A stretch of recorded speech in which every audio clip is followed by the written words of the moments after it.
Halo, selamat datang di channel Warisan Cakrawala TV. Kali ini, saya akan membahas tentang salah satu kerajaan besar di Indonesia, yaitu Kerajaan Mataram. Kerajaan Mataram memiliki sejarah yang panjang dan menarik, mulai dari berdirinya, masa kejayaannya, hingga keruntuhannya. Siapa saja raja-raja yang memimpin kerajaan ini, bagaimana mereka melakukan penaklukan dan menciptakan kejayaan. Mari kita simak bersama-sama. Kerajaan Mataram yang kita bahas kali ini adalah Kerajaan Mataram Islam, yang berbeda dengan Kerajaan Mataram kuno yang beragama Hindu dan Buddha. Kerajaan Mataram Islam berpusat di Kota Gede, Yogyakarta, dan didirikan pada tahun 1586 Masehi oleh Danang Sutawijaya atau Panembahan Senapati. Ia adalah putra dari Ki Pemanahan, seorang bupati di bawah kekuasaan Kerajaan Pajang. Ki Pemanahan mendapatkan tanah di hutan Mentaok dari Sultan Adiwijaya dari Pajang sebagai balas budi karena telah membantunya melawan Arya Penangsang. Panembahan Senapati mewarisi tanah tersebut dan membangunnya menjadi pusat kekuasaan baru yang bernama Kota Gede. Ia juga berhasil mengalahkan Kerajaan Pajang dan merebut wilayahnya dari Hadiwijaya dengan gelar Sultan Adiwijaya. Selama masa pemerintahannya, ia terus melakukan perang untuk menundukkan para bupati yang ingin melepaskan diri dari kekuasaan Mataram, seperti Bupati Ponorogo, Madiun, Kediri, dan Pasuruan. Ia juga berhasil menaklukkan Cirebon dan Galuh pada tahun 1595 Masehi. Setelah Panembahan Senapati wafat pada tahun 1601 Masehi, ia digantikan oleh putranya yang bernama Mas Jolang atau Pangeran Sedak Rapyak dengan gelar Sultan Anyakrawati. Pada masa pemerintahannya, ia juga menghadapi perlawanan dari beberapa bupati, seperti Bupati Demak dan Surabaya. Ia juga mengalami konflik dengan saudara-saudaranya sendiri yang ingin merebut tahta. Salah satu saudaranya yang bernama Mas Ngabehi Loring Pasar berhasil merebut tahta pada tahun 1613 Masehi dengan gelar Sultan Agung Hanyokrokusumo. Sultan Agung adalah raja yang membawa kerajaan Mataram Islam mencapai puncak kejayaannya. Ia berhasil menyatukan sebagian besar Pulau Jawa dan sekitarnya, termasuk Madura. Ia juga dikenal sebagai raja yang memiliki keahlian dalam bidang militer, politik, ekonomi, sosial, dan budaya. Beberapa prestasi yang dicapai oleh Sultan Agung antara lain. Yang pertama, membangun ibu kota baru di Karta yang kemudian dikenal sebagai Keraton Pleret. Yang kedua, membuat kalender Jawa yang disebut Tahun Saka. Yang ketiga, menetapkan bahasa Jawa sebagai bahasa resmi kerajaan.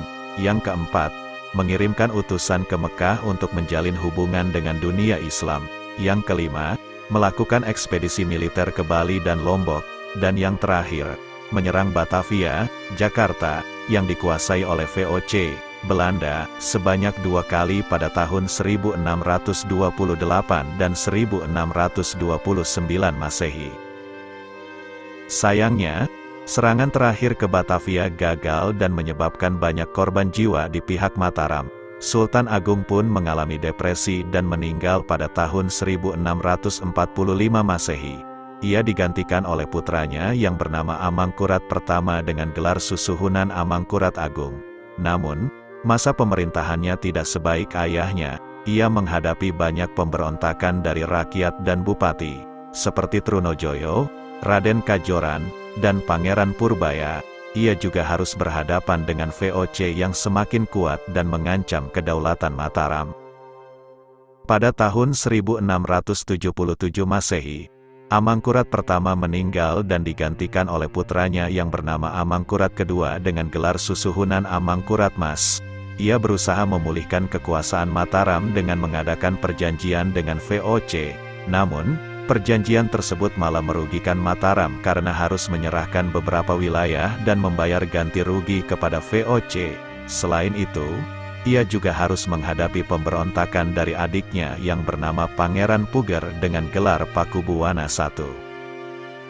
Pada tahun 1703 Masehi, Amangkurat II meninggal dan digantikan oleh putranya yang bernama Amangkurat III dengan gelar Susuhunan Amangkurat Anom. Ia juga berusaha mengakhiri konflik dengan adiknya, Pakubuwana I. dengan mengadakan perjanjian damai. Namun, perjanjian tersebut tidak berlangsung lama karena keduanya masih saling bersaing untuk merebut kekuasaan. Akhirnya, pada tahun 1704 Masehi, VOC mengakui Pakubuwana I sebagai Raja Mataram yang sah dan memberikan wilayah Kartasura sebagai ibu kota baru. Pakubuwana I memerintah hingga tahun 1719 Masehi dan digantikan oleh putranya yang bernama Amangkurat keempat dengan gelar Susuhunan Amangkurat Jawi. Pada masa pemerintahannya, ia berhasil menumpas pemberontakan dari Cakraningrat IV di Madura dan Sunan Kuning di Demak. Namun, ia juga harus menghadapi pemberontakan dari saudara-saudaranya sendiri, seperti Pangeran Blitar dan Pangeran Mangkubumi. Selain itu, ia juga harus membayar hutang kepada VOC yang semakin besar dan memberatkan rakyat.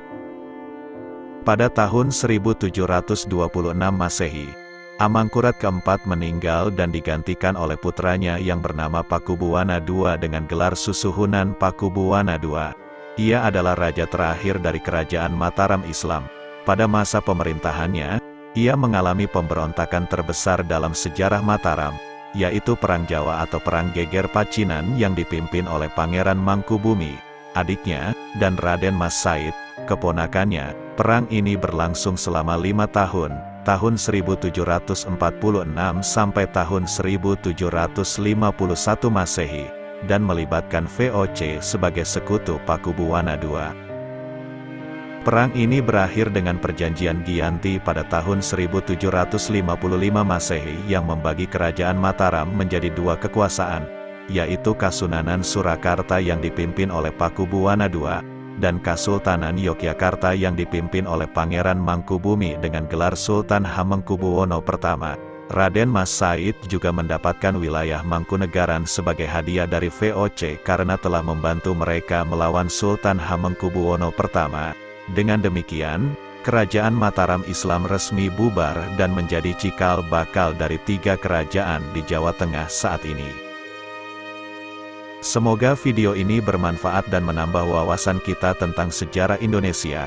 Jangan lupa untuk like, komen, share, dan subscribe channel kami agar tidak ketinggalan video-video menarik lainnya. Sampai jumpa di video berikutnya.